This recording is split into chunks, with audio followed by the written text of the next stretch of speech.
Mesdames, Messieurs, bonsoir. Bienvenue à votre émission Questions d'actualité, un numéro spécial consacré à la crise diplomatique entre le Mali et l'Algérie, deux pays voisins dont les relations bilatérales datent des années 60. L'incident est survenu dans la nuit du 31 mars au 1er avril 2025, date à laquelle un drone du Mali a été écrasé à Tizawaten dans la région de Kidal. Après recoupement des faits, le Mali en conclut que ce drone a été détruit par l'Algérie. Ce fait a créé un climat de méfiance et de manifestation de mécontentement des populations du Mali et celles de l'AES, la Confédération des États du Sahel. Qu'est-ce qu'il faut comprendre par cette attitude de l'Algérie vis-à-vis du Mali? Les deux pays pourront-ils remonter la pente et poursuivre leur coopération? Les relations entre les deux pays doivent être basées sur quoi pour leur maintien? Pour la réponse, nous avons fait appel à des analystes, journalistes et politiques. Nos invités sont donc Aminata Dramane Traoré, essayiste, ancienne ministre de la Culture. Bonsoir, Madame le ministre. Bonsoir. Daouda Nama Tekete, journaliste et écrivain. Bonsoir Tekete. Bonsoir. Mohamed Ousmane Ag Mohamedoun, président du parti Arema. Arema, c'est l'Alliance pour la refondation du Mali. Bonsoir président. Bonsoir.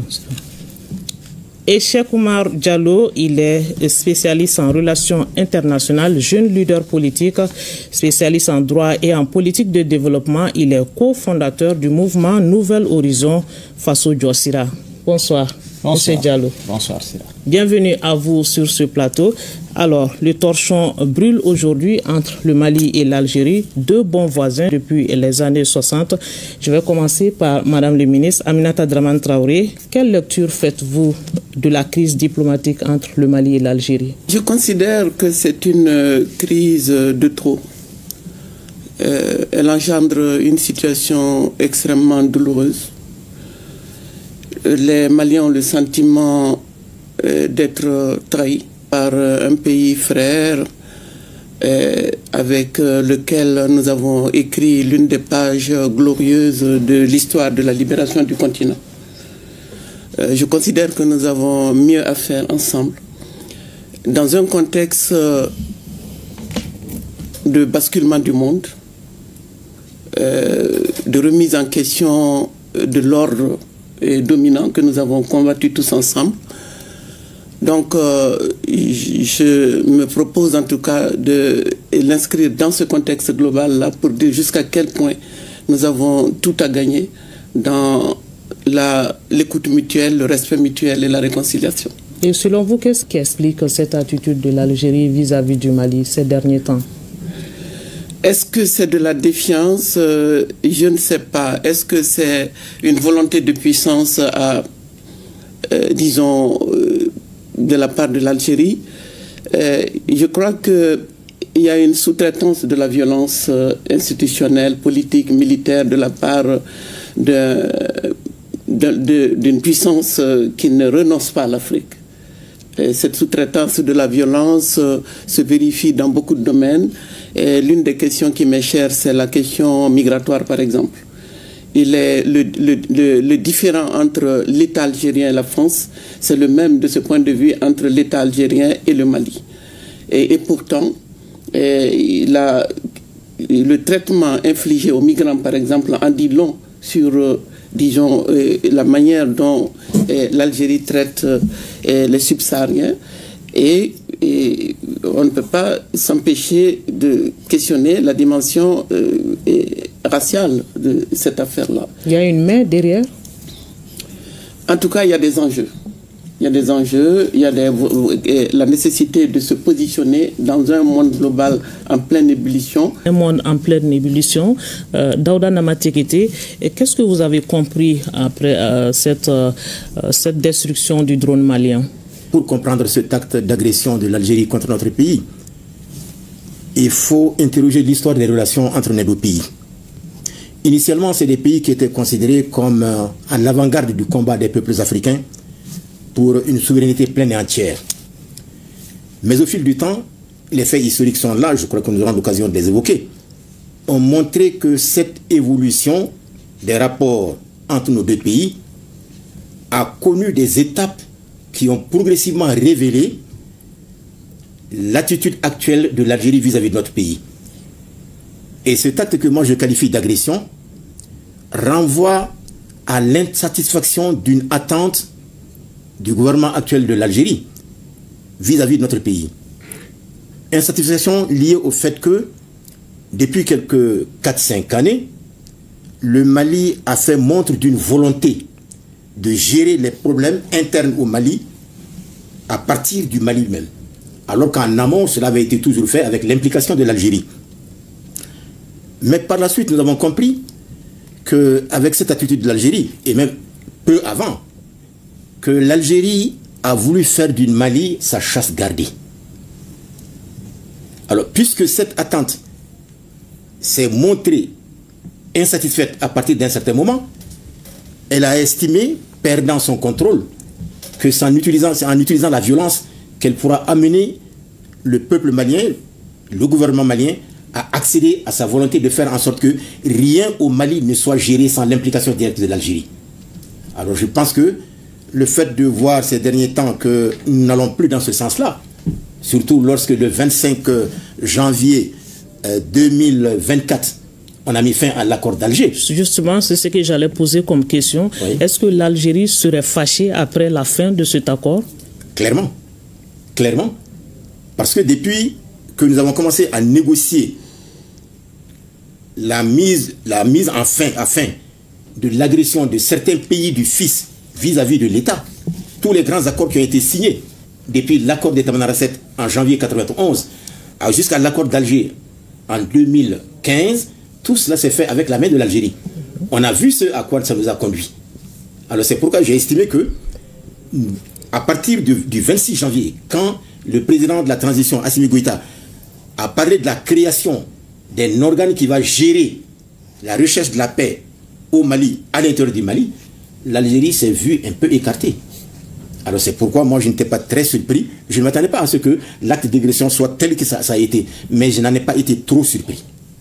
D'accord. Alors, monsieur le Ag Mohamedoun, est-ce qu'il fallait s'attendre à cet acte, comme le dit Tekete, après la fin de l'accord d'Alger? Oui, tout analyste pense que ça va arriver un jour. C'est pourquoi d'ailleurs les Maliens sont surpris.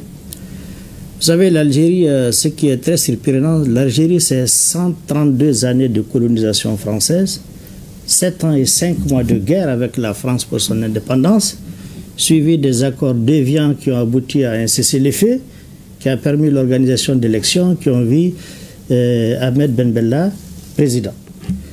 Et un pays avec lequel vous avez tellement de problèmes. Et aujourd'hui, à ce moment précis où le monde se réorganise, il y a une réorganisation de l'ordre mondial.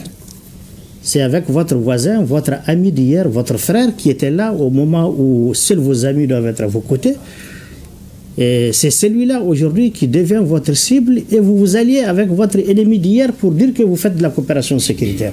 L'attaque, elle est tout à fait anormale parce qu'à supposer, nous avons apporté toutes les preuves à travers nos FAMA que le drone de notre pays n'est pas sorti du territoire malien. Alors moi je me dis qu'avec un ami, même si le drone était sorti du Mali, ce n'est pas quand même la première option pour un ami d'abattre notre drone. Il y a d'autres mécanismes, d'autres voies.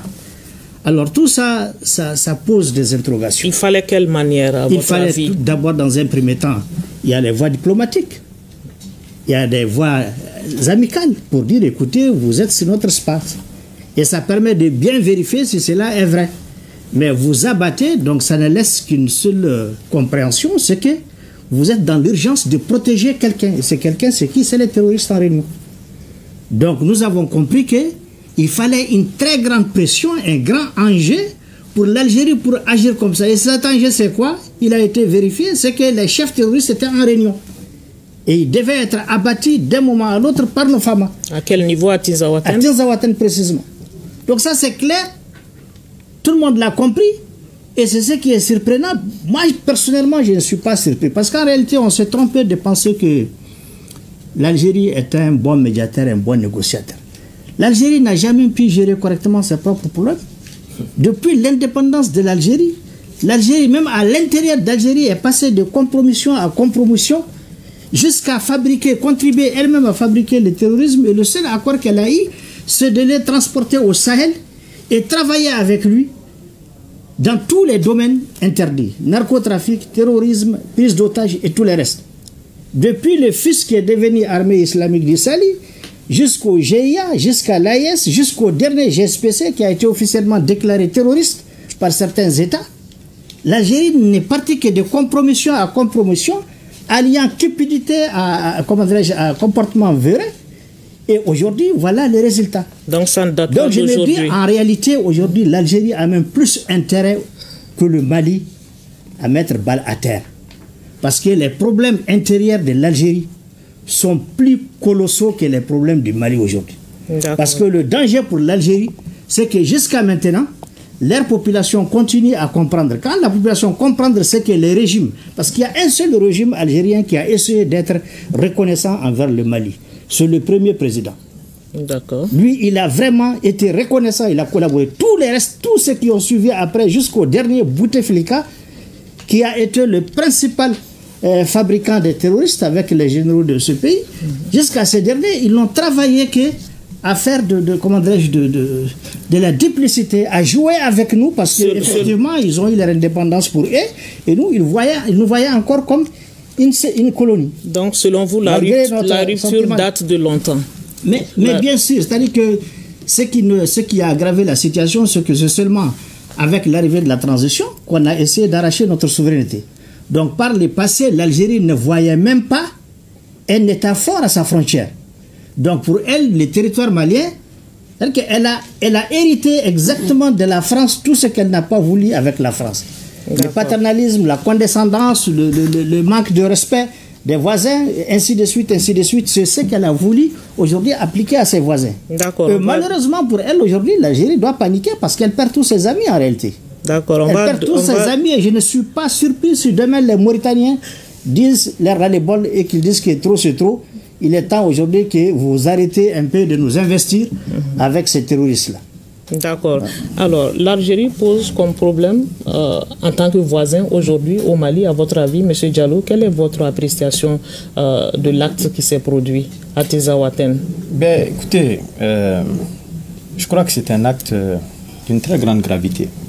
Un acte d'une gravité extraordinaire parce qu'il comporte 3 qualificatifs qui nous permettent de comprendre l'enjeu que ça représente pour le Mali. La première des choses, c'est que c'est une attaque totalement disproportionnée. Nous disposons de mécanismes de dialogue diplomatique, militaire, qui auraient permis de comprendre si il y avait lieu, ce que je ne crois pas du tout, ce que ce drone faisait dans cette zone. D'autant plus qu'il est apparu très clairement que ce drone était de toute façon sur notre territoire. C'est ce qui m'amène au deuxième qualificatif, c'est que c'est injustifié. Parce que la localisation de l'impact entre le tir de la défense aérienne algérienne et notre drone a établi clairement que c'était sur le territoire malien que cela s'est produit. Et donc, cela m'amène au troisième qualificatif, qui est l'hostilité flagrante de cette action, qui démontre qu'il y avait quelque chose de très grave, qui est la remise en cause de l'autonomie stratégique de la République du Mali sur son propre espace aérien. Ce que je vois dans cette action, c'est un problème de perception générationnelle, parce qu'on l'oublie souvent. Quand on regarde la génération qui dirige l'Algérie et celle qui dirige aujourd'hui le Mali, ce sont 2 générations qui ne voient pas du tout les choses de la même manière. Le régime algérien tel qu'il est aujourd'hui est un régime qui a une pensée très rétrograde en ce qui concerne ses relations avec le Mali et qui fait preuve d'une amnésie qui ne date pas d'aujourd'hui par rapport à tous les efforts que nous avons fournis pour aider justement l'Algérie à obtenir son indépendance. Donc l'Algérie ne voyait pas le Mali comme un pays souverain. Elle ne voit pas le Mali comme un pays souverain. Elle ne peut pas comprendre qu'aujourd'hui nous soyons en train d'affirmer cette souveraineté de la sorte. Donc pour elle, cet arrière-cour qu'est le territoire malien est un terrain sur lequel elle a le droit de survoler notre espace aérien, d'y abattre ce qu'elle veut. On l'a vu dans plusieurs documentaires qui ont été diffusés sur des chaînes étrangères, des avions qui en direct, en plein tournage, étaient en train de violer l'espace aérien malien pour survoler notre territoire national. Donc c'est dire qu'il y a cette façon de voir le Mali qui doit impérativement changer, et je suis très heureux de constater que nos forces armées maliennes ont réaffirmé encore une fois leur domination de notre espace aérien et leur volonté de ne laisser personne nous imposer quoi que ce soit par rapport à cela. Parce que c'est très triste de voir que c'est à l'occasion d'une opération spéciale visant à neutraliser des terroristes qu'on découvre qu'un État étranger se permet de neutraliser un de nos drones. Donc moi je pense qu'aujourd'hui, vraiment ça interpelle l'ensemble de nos autorités à plus de vigilance encore, à un renforcement de notre dispositif militaire sur cette zone-là.